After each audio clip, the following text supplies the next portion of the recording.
internet, the Psychologist Casual Review, and today I want to talk about a very short and very misleading article called The Concept of Dissociation by Edward Glover. So Glover was one of the first presidents of the IPA, so his importance is very historical based, and he was also very pro-lay analysis and very anti-Kleinian. He even tried to kick out the Kleinians of the association.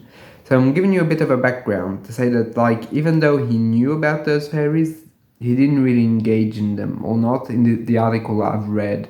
And I wanted to give a little, like, summary of his work and of his positions. So he's not a Kleinian, and so why is this article a little bit misleading? Because basically, as a lot of old articles in psychoanalysis, they don't really get to the point. And he even says halfway through the article that this article should have been called Psychic Strengths and Psychic Weaknesses. And basically that's the whole premise of the article, is that Glover starts the article with the concept that's very interesting, is that lately, or at least in the 40s, there was kind of a merger between psychiatric vocabulary and psychoanalytic vocabulary.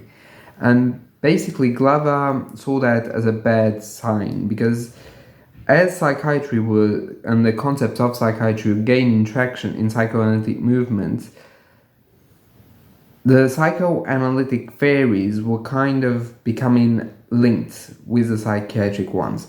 And on the surface, one might think it's a good thing that basically both of them are, in a way, working together, co-working to drive science. But he says it's a bad thing. And for him, it was a bad thing because clinicians were starting to diagnose paranoia, schizophrenia, not based on the symptoms of those illnesses, but on the defense mechanisms and on ego weaknesses that they saw within the patients. And he said that this is a bad thing on two levels. The first level is a clinical level because it's misguided. Basically, defense mechanism isn't a proof of diagnosis, let's say. And secondly, it destroys the credibility and creativity of the analysts. Credibility because if you're not able to assess the person correctly, then another professional might find psychoanalysis to be mumbo-jumbo, right? And on the second thing, the creativity, as basically they would stop creating concepts and glue or superimpose the concepts of psychiatry onto psychoanalysis. So there's a double threat, and Glover sees it in a very, very bad light. And in this article, he basically goes into minute detail on how, in a way, our whole approach of ego strength and ego weakness is wrong, because we base it in the idea of normality, which for Glover is a complete and utter mistake. It's a mistake, why, for him? Because basically, we can't judge that, because even if the person seems adapted, there might be a lot of inner suffering, or it might just be a facade the person is putting on in order to get what they want. So that idea that adaptability is the benchmark of mental health is wrong for Glover. And the problem is how we portray it as, oh, well, if he's persecuted, therefore there is no ego strength, it's ego weakness. If he is, I don't know, let's say, if he is basically obsessive, that's an ego weakness. And he says that there's a big problem because some people have symptoms that are very useful society-wise. For example, someone that, well, he calls them obsessive, will overwork, stress themselves, be perfectionists, might be useful for society, but very painful for the individual. The work will take all of the mental space. And what we would now call burnout. He doesn't use that word. That word is absolutely not in the text. It's me modernizing the concept so you get the point, right? So it is useful to society, but that's a trap. It is useful to society, not to the individual. So he says we can never conflate what society finds useful and what is mental health. And that's a very, very good point. I found that was excellent as a point, and a very good one, because often we have preconceived ideas on what should be a healthy patient or what should be the health goal of the therapy. And he says that that's wrong. You have to really go case by case, see what is a defense in some cases, is health in others, and how at the core you really have to be subtle and nuanced about it. And you can't just paint with a wide brush everyone on the same spectrum. You have to be very, very careful. And it goes for even things like projection, which one might think is always pathological. In essence, he says, no. Sometimes it's useful, because aggression sometimes needs to be expelled from oneself in order to be able to react in a proper manner. For example, he says that defending one's family is also involved with projection and aggression, but it's adapted because you're protecting someone. So all of that is fundamentally interesting, and love the article on that.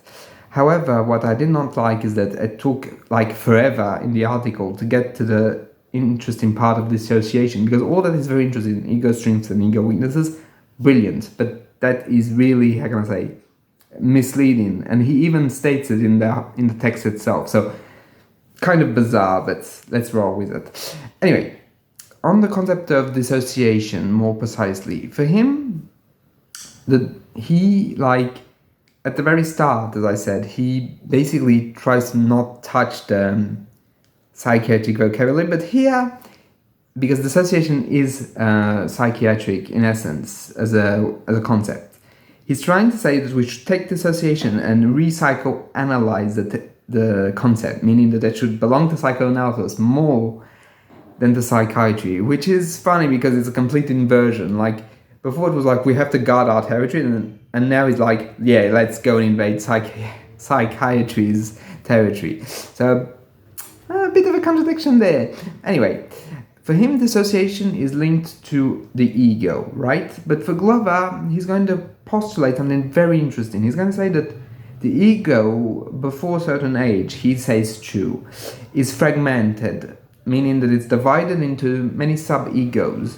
Those sub-egos he calls nuclear egos, and nuclei with plural, nuclei egos.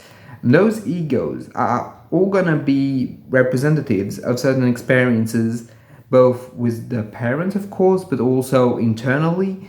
And very fundamentally, all those little egos, right, those nuclear egos, are all going to exist on the same plane. And the whole point of the psyche at a certain point, and he says the age of two in this article, is to try and not necessarily merge, but at least connect them. And that basically the whole point of the psyche is to be, in a way, fundamentally connected and brought together. And he says that when there is a problem, like for example, he goes on alcoholism, addiction, and so on and so forth, for him, it's not even about really the fact that something comes out, that it's more about one of those egos comes through as the person goes back to that ego experience, that nuclear ego, where there was happiness, something that was not integrated, but yet is there. And for him, alcoholism or drug addiction is that. It's a going back to that ego. So it's not something coming out, rather than the person going back to something within the psyche.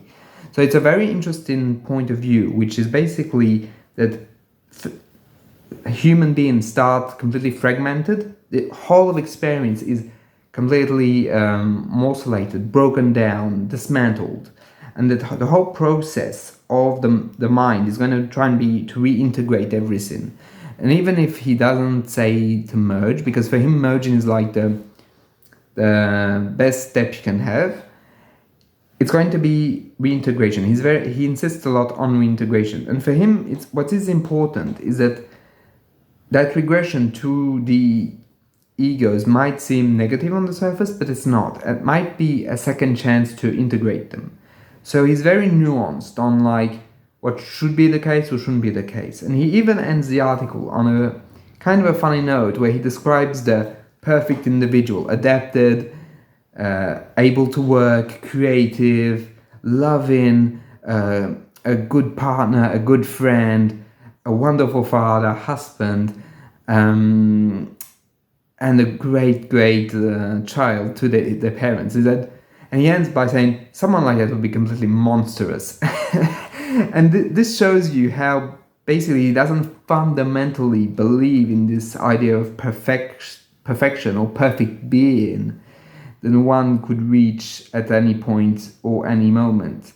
And for him, the whole premise is that we have to go beyond the idea of drives, or as he calls them, instincts, and try and see the ego structures within the personality and what hasn't been integrated in the whole of the personality, because that non-integration is what creates dissociation. It's something that hasn't caught up with everything else, and it's pushing not in a way to be integrated, but in a manner that it forces through. And that's basically his idea of dissociation. It's something that should be integrated that isn't, and that the dissociation is the coming back of that non-integrative part, or the person goes back to that non-integrated part in theory to try and integrate it to the greater whole.